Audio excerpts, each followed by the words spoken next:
నిద్రపోతున్నావా? ఉమ్?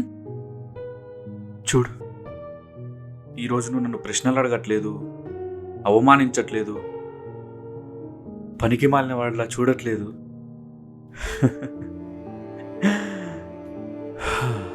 ఎంత ప్రశాంతంగా ఉంది తెలుసా? ఇంత నిశ్శబ్దం మన పెళ్లి తర్వాత ఏ రోజు రాలేదు నాకు.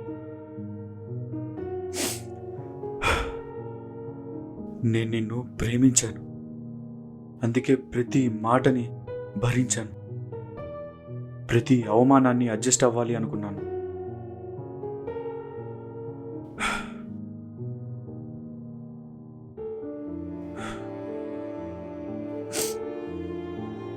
నువ్వు నన్ను ఎంత చులకనగా చూస్తున్నా అది కూడా ప్రేమే అనుకున్నాను.